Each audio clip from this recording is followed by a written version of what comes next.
क्षुरा संपूर्ण कलशं रुधिराप्लुतमेव च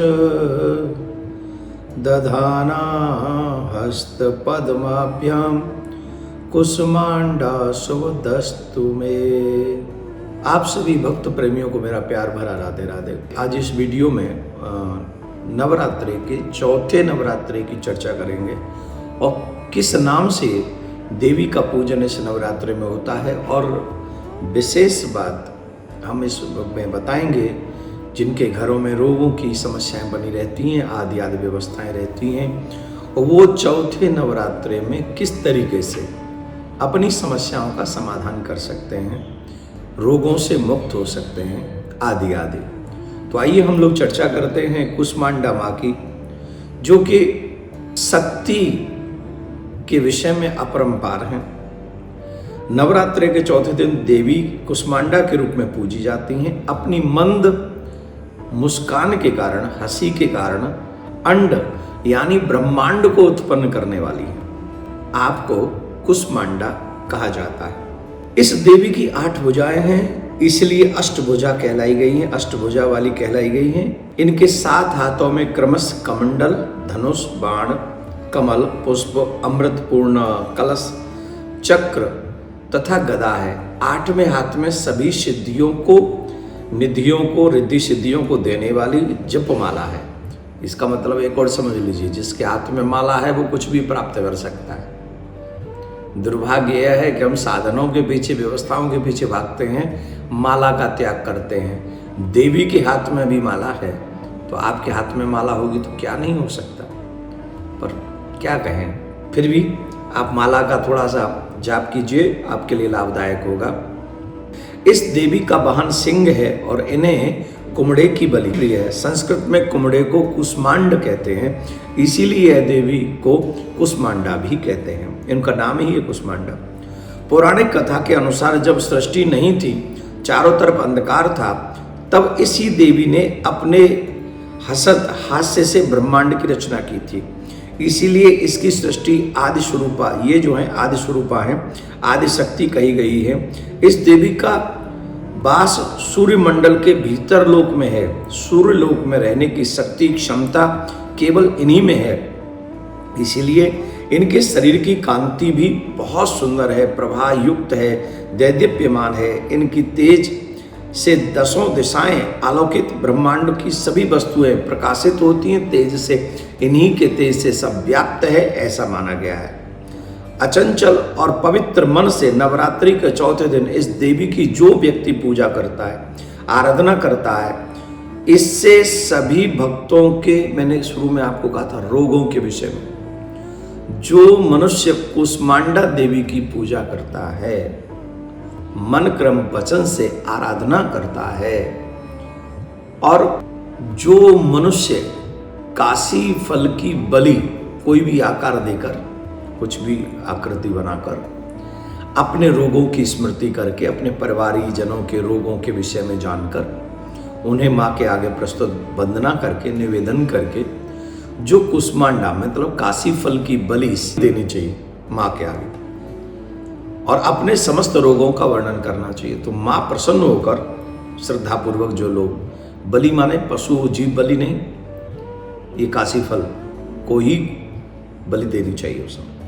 तो आपके जितने भी रोग इत्यादि हैं वो सब नष्ट हो जाएंगे, इस बात को समझ लीजिए। व्याधियां मुक्त हो जाएंगी, इससे सुख, समृद्धि और उन्नति प्रदान करती है माँ। अतः इस देवी की उपासना में भक्तों को सदैव तत्पर रहना चाहिए। जिन जातकों की कुंडली में सूर्य नीच का हो और वो कुसमांडा माँ की पूजा करे, तो उस ग्रह का असर कम होगा और प्रभाव जो है, जो दुष्प्रभाव है, वो दूर हो जाएगा। माँ कुसमांडा की पूजा करने से उनके भक्तों के दुख दूर होते हैं, उनके रोग नष्ट हो जाते हैं, उन्हें मुक्ति भी मिलती है। अगर आप कुसमांडा माँ की ढंग से, मन से, श्रद्धा से पूजा करें तो इसमें कोई द्वारा नहीं है। सृष्टि का सृजन करने वाली माँ को हम बार बार नमन करते हैं।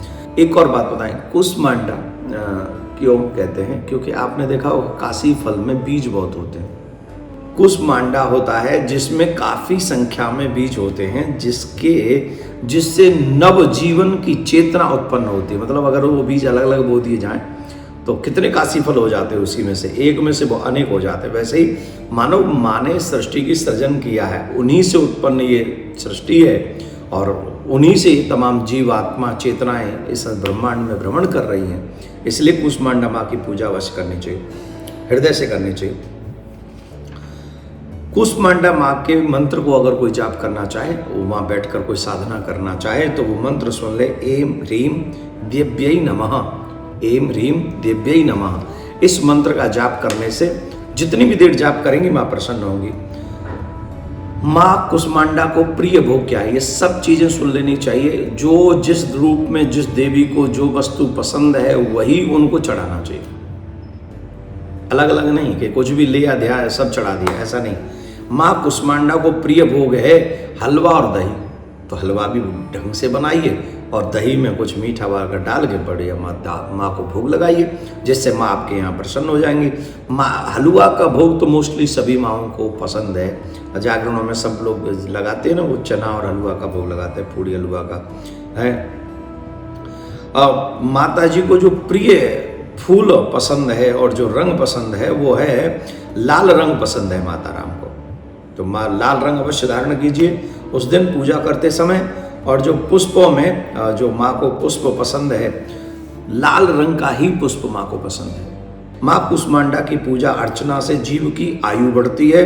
कुंडली में अगर बुध ग्रह सही नहीं है तो माता की पूजा करने से यह जो बुध ग्रह है यह इस पर भी थोड़ा शांति मिलती है और वो बुध ग्रह जो नेगेटिव असर देने वाला होता है वो नहीं देता है। इसलिए कुसमांडा माँ आपके प्रत्येक मनोरथ को पूर्ण करे, आपके बाल गोपालों को निरोगी काया दे, आपको भी निरोगी काया दे। जिन जिन लोगों को आप ये उपाय से जिनके घरों में से रोग निकालना चाहते हैं उन सबको ये वीडियो अवश्य दिखाइए, सुनाइए। और एक बात, 9 के 9 नवरात्रों की कथा उपाय हम आपको बता रहे हैं, तो हर दिन पहले सुन लीजिए वीडियो, उसके बाद उसी रूप से आप पूजा कीजिए। क्योंकि जब पहले ही एक दिन पहले आपको वो वीडियो मिल जाता है तो आप ये व्यवस्था कर सकते हैं कि हम वो सब सामान एकत्रित कर लें और फिर सब में बांट दें और फिर उसी रंग रूप से, उसी विधान से, उसी नियम से हम माँ भगवती की पूजा करें। नवरात्रों की बहुत बहुत शुभकामनाएं आप सभी को। राधे राधे।